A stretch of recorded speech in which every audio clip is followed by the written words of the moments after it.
નમસ્કાર મિત્રો, સ્વાગત છે ઘણા દિવસો બાદ આપનું માર્કેટ બુલેટિન ચેનલમાં. આજના વિડીયોમાં આપણે વાત કરશું કે મેઇન બોર્ડ ઉપર આવી રહ્યો છે વધુ એક આઈપીઓ. કંપનીનું નામ છે enviro infra engineers limited. IPO વિશે આપણે તમામ વિગતવાર માહિતી અને અનેક જાણવા લાયક માહિતી કે જે આપણે અન્ય કોઈ વોટ્સઅપ ચેનલ કે ગ્રુપમાં નહીં મળે તે માહિતી આપણે મેળવશું, એ પણ આપણી ગુજરાતી ભાષામાં. તો ચાલો વધુ વાત ન કરતા શરૂઆત કરી એન્વાયરો ઇન્ફ્રા એન્જિનિયર્સ લિમિટેડના આઈપીઓ વિશે. પણ તે પહેલાં હજુ સુધી જો તમે માર્કેટ બુલેટિન ચેનલને લાઇક શેર અને સબસ્ક્રાઇબ ન કરી હોય તો હમણાં જ કરી આપજો. આ વિડીયો થોડોક લાંબો થઈ શકે છે પણ અનેક જાણવા જેવી માહિતી આપને આ વિડીયોમાં મળશે. તો ચાલો શરૂઆત કરીએ. કંપનીનું નામ છે enviro infra engineers limited. IPO શરૂ થઈ છે 22 નવેમ્બરના રોજ અને પૂર્ણ થશે 26 નવેમ્બરના રોજ. ફેસ વેલ્યુ છે ₹10 પ્રતિ શેર અને ભાવ છે 140 થી 148 રૂપિયા પ્રતિ શેર. કર્મચારીઓ માટે ₹13 પ્રતિ શેર ડિસ્કાઉન્ટ રાખેલ છે અને મિનિમમ લોટ સાઇઝ છે 101 શેરની. આઈપીઓની કુલ સાઇઝ છે 650.43 કરોડ, જેમાં ફ્રેશ ઇસ્યુ છે 572.46 કરોડનો અને ઓફર ફોર સેલ છે 77.97 કરોડની. હવે વાત કરીએ આપણે રિઝર્વેશનની એટલે કે અનામતની. વાત કરી રિઝર્વેશનની તો QIB માટે 50% એટલે કે 324.54 કરોડ, જેમાં એન્કર ઇન્ક્લુડેડ છે.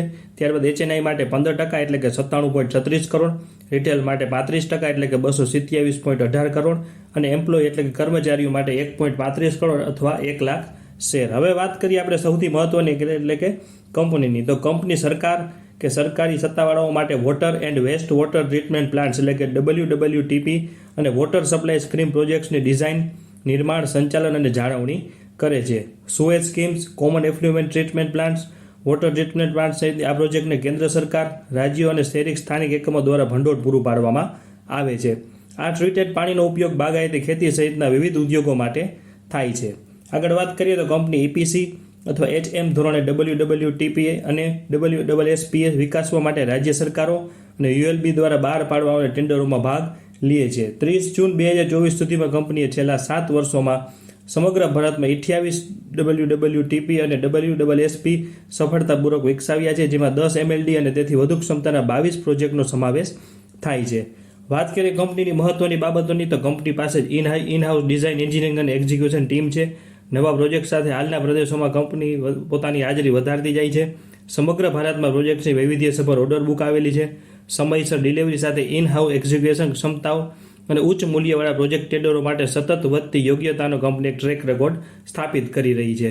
અનુભવી પ્રમોટર્સ છે અને મેનેજમેન્ટ ટીમ પણ વરિષ્ઠ છે અને સતત સારી નાણાકીય કામગીરી આવેલી છે. હવે વાત કરીએ મહત્વની બીજી બાબતની કે કંપની પાસે ઓપરેશન અને મેન્ટેનન્સના કાર્ય સહિત એટલે કે ONM સહિત 1906.28 કરોડની ઓર્ડર બુક આવેલી છે, જેમાં બેંગ્લોર, ગુજરાત, ઉત્તર પ્રદેશ, રાજસ્થાન, હરિયાણા, પંજાબ, છત્તીસગઢ, દિલ્હી, મધ્યપ્રદેશ, ઝારખંડ અને કર્ણાટક જેવા રાજ્યોમાંથી જુદી જુદી સરકારી સંસ્થાઓ પાસેથી સંયુક્ત તથા સંપૂર્ણ પોતાની કાર્યશક્તિ મુજબ ઓર્ડરો આવેલા છે. 30 જૂન 2024ના આંકડા મુજબ રેવન્યુનો આપણે હિસ્સો જોઈએ તો water and waste water treatment પ્લાન્ટ્સમાંથી 38.22%, વોટર સપ્લાય સ્કીમ પ્રોજેક્ટ્સમાંથી 58.48% અને ઓપરેશન અને મેન્ટેનન્સ પ્રોજેક્ટ્સમાંથી 3.30% જેટલું કંપનીનું રેવન્યુ આવેલું છે. કુલ રેવન્યુનો 99%થી વધુ હિસ્સો કંપની સરકાર કે સરકારી સંસ્થાઓ પાસેથી આવે છે. કંપની પાસે કુલ 939 ફૂલ ટાઈમ કર્મચારીઓ છે. કંપનીની કુલ હાલમાં 3 સબસિડિયરી છે, જે Bareilly infra engineers private limited, Mathura infra engineers private limited અને સહારનપુરા પ્રાઇવેટ લિમિટેડ. હવે આપણે વાત કરશું સૌથી મહત્વની, એ છે કંપનીની નાણાકીય પરિસ્થિતિ એટલે કે રિઝલ્ટની. વાત કરીએ પરિણામની તો 31 માર્ચ 2022થી શરૂઆત કરશું. આ તમામ આંકડાઓ જે આપ સ્ક્રીન પર જોઈ રહ્યો છો તેમાં તમામ આંકડાઓ કરોડમાં છે.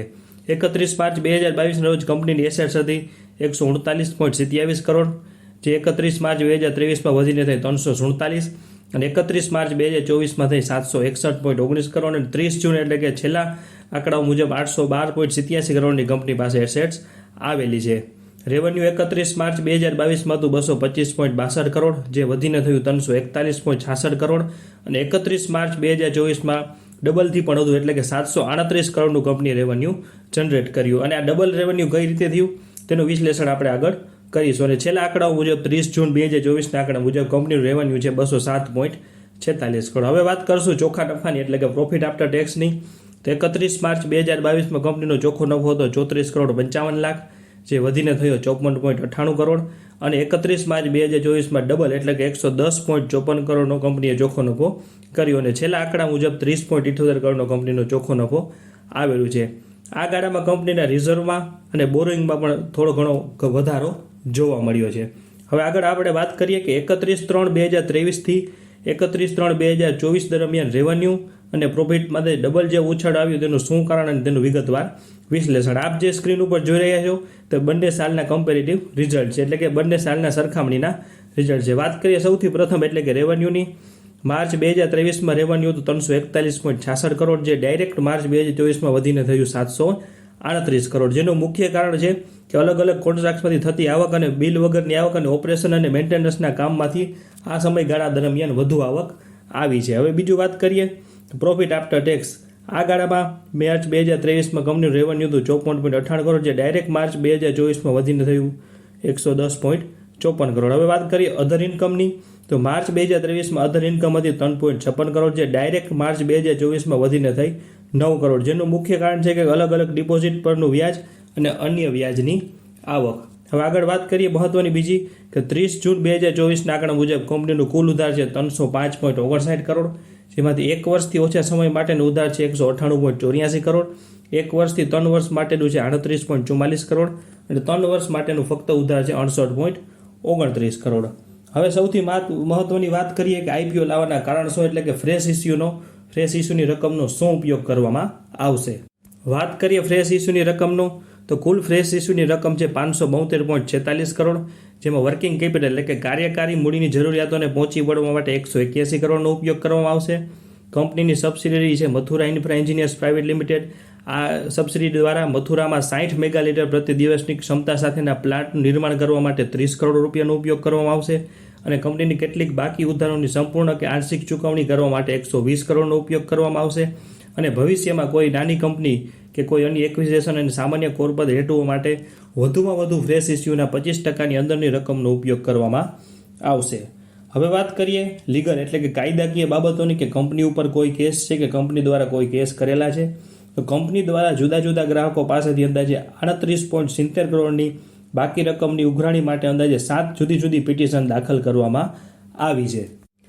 કંપનીને 2 નોટિસો મળી છે, જેમાં છે કંપનીને 29/3/2024ના રોજ 2017-18ના વર્ષની આંકડાના અનુસંધાનમાં 60 લાખની એક નોટિસ મળી છે, અને કંપનીને 27/9/2024ના રોજ ઓડિટ રિપોર્ટ માટે 49.35 લાખની એક નોટિસ મળી છે, અને કંપની કોઈ મુકદ્દમામાં હાલમાં સંડોવાયેલ છે નહીં. હવે વાત કરીએ પ્રમોટર્સની, તો કંપનીના પ્રમોટર્સ અનુભવી છે, જેમાં પ્રથમ છે શ્રી સંજય જૈન સાહેબ, જે કેમિકલ એન્જિનિયર્સની ડિગ્રી ધરાવે છે અને 2 દાયકાથી વધુનો water and waste water treatment ઇન્ડસ્ટ્રીનો અનુભવ ધરાવે છે. ત્યારબાદ છે શ્રી મનીષ જૈન સાહેબ, જે કેમિકલ એન્જિનિયરિંગની ડિગ્રી ધરાવે છે અને 2 દાયકાથી વધુનો વોટર એન્ડ વેસ્ટ વોટર ટ્રીટમેન્ટનો અનુભવ ધરાવે છે. ત્યારબાદ છે શ્રીમતી રીતુ જૈન, તે સાયન્સમાં માસ્ટર ડિગ્રી ધરાવે છે અને 7 વર્ષનો આ ઇન્ડસ્ટ્રીનો અનુભવ ધરાવે છે. ત્યારબાદ છે શ્રીમતી નૂતન ગુહા બિસ્વાજી, તે હાલમાં કંપનીના ઇન્ડિપેન્ડન્ટ ડાયરેક્ટર છે અને તે એક રિટાયર્ડ આઈએએસ ઓફિસર છે, જે અગાઉ ભારત સરકારના જુદા જુદા વિભાગમાં 15 વર્ષનો કાર્ય અનુભવ ધરાવે છે. અને શ્રી અસીમ જૈન સાહેબ તથા અનિલ ગોયલ હાલમાં કંપનીના ઇન્ડિપેન્ડન્ટ ડાયરેક્ટર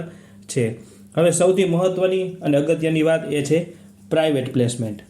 વાત કરીએ પ્રાઇવેટ પ્લેસમેન્ટની, તો કંપનીએ સપ્ટેમ્બર 2023 દરમિયાન 17,50,000 શેર્સનું પ્રાઇવેટ પ્લેસમેન્ટ દ્વારા 332 રૂપિયાના ભાવે કાર્યકારી મૂડીની એટલે કે વર્કિંગ કેપિટલની જરૂરિયાત માટે વેચાણ કરેલું હતું, અને ત્યારબાદ 30 માર્ચ 2024ના રોજ કંપનીએ 4 જેમી એટલે કે 1 શેરની સામે 4 શેરનું બોનસ આપેલું હતું. આ પ્રાઇવેટ પ્લેસમાં દેશના નામાંકિત રોકાણકાર શ્રી મુકુલ અગ્રવાલ સાહેબ, જે હાલમાં 14,40,000 શેર્સ ધરાવે છે, જેમની પડતર કિંમત બોનસ બાદ આશરે 66 રૂપિયા આસપાસ છે, અને અન્ય નામાંકિત રોકાણકારો આ પ્રાઇવેટ પ્લેસમેન્ટમાં ભાગ લીધેલ છે, જેમાં છે કે સુનિલ સિંઘાનિયા સાહેબ, આશિષ ખંડેલવાલ ફેમિલી અને આરએનબી ડેનિમ્સ વાળા રાજકુમાર મંગીલાલ બોરાણીયા સાહેબ જેવા રોકાણકારોના નામ પણ આ પ્રાઇવેટ પ્લેસમેન્ટમાં આવેલા છે.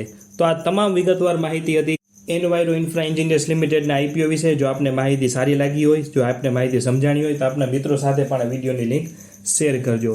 ત્યારબાદ તમામ મિત્રો એક ખાસ નોંધ લેવી કે આઈપીઓમાં હાલમાં તમામ વિગતોનો અભ્યાસ કરતાં અમારું મંતવ્ય સકારાત્મક તરફ છે, અને એન્કર બુક અને આઈપીઓ શરૂ થયા બાદ અન્ય તમામ મહત્વના અપડેટ અમારી વોટ્સઅપ ચેનલ ઉપર પોસ્ટ કરવામાં આવે છે, જેની લિંકમાં ડિસ્ક્રિપ્શનમાં તથા કોમેન્ટ સેક્શનમાં આપેલી છે, જેમાં તમે આ વોટ્સઅપ દ્વારા જોડાઈ શકો છો. ત્યારબાદ તમામ મિત્રો એક ખાસ નોંધ લેવી કે આ તમામ માહિતી એ ફક્ત આપની જાણકારી માટે છે.